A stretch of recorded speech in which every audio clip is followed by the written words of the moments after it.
அம்மா பண்ணுற கத்திரிக்காய் பஜ்ஜி கறி சொம்பு ரசம் பார்க்கலாமா?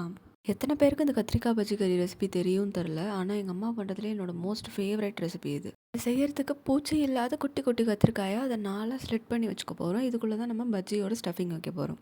கத்திரிக்காயெல்லாம் உப்பு மஞ்சத்தூள் போட்டு ஒரு 80% வேக வச்சு எடுத்துக்கலாம். 80% வேக வைக்கிறப்ப தான் ரொம்ப குழஞ்சிராமல் ஸ்டஃபிங் வைக்கிறப்போ கரெக்டாக இருக்கும். பஜ்ஜி பேட்டரி செய்கிறதுக்கு 10 பல்லு பூண்டு, கடல மாவு, கொஞ்சம் காரத்தூள், உப்பு எல்லாத்தையும் சேர்த்து நல்லா பேட்டராக அரைச்சி எடுத்துக்கலாம். தென் கிறிஸ்பினஸ்க்காக 2 ஸ்பூன் அரிசி மாவு. இந்த அளவுக்கு திக்காக அரைச்சி எடுத்துக்கலாம். 1-2 பூண்டு பல்லு அரைப்படலனாலும் பரவாயில்ல. உள்ள ஸ்டஃபிங் வைக்கிறப்போ சூப்பராக இருக்கும். வேக வச்ச இந்த கத்திரிக்காயில் உள்ள அந்த பஜ்ஜி மாவு ஸ்டஃபிங் மேலேயும் நல்லா போட்டுட்டு இந்தளவு எண்ணெய் ஊற்றி ஷாலோ ஃப்ரை தான் பண்ண போகிறோம். இந்த மாதிரி கத்திரிக்காயெல்லாம் ஒரு பக்கம் மட்டும் நல்லா கோல்டன் ப்ரௌன் ஆகிற வரைக்கும் வச்சுக்கிட்டு அப்படியே கொஞ்சம் கொஞ்சமாக திருப்பி விடணும். நல்லா 4 பக்கமும் இந்த மாதிரி கோல்டன் ப்ரௌன் ஆகிறப்பவே கத்திரிக்காய் நல்லா பூ போல் வெந்துடும்.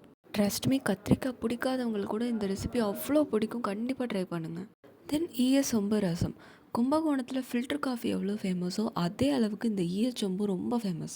ஆஸ் அ கும்பகோணத்து போனால் சொம்பு ரசத்தோட பெரிய ஃபேன் தான். அடுப்பை ஆன் பண்ணி இந்த சொம்பை வச்சு எல்லாத்தையும் நம்ம ஊற்றிட்டு இருந்தோம்னா கொஞ்ச நேரத்தில் இந்த உருகிடும். ஸோ கீழே புளி தண்ணி, அரைச்சி விட்ட தக்காளி, ரசப்பொடி, மெயின் இன்க்ரீடியன்ட் கட்டி பெருங்காயம், உப்பு, இது எல்லாத்தையும் போட்டு இந்தளவு கொதி வந்ததும் ஆஃப் பண்ணிடலாம்.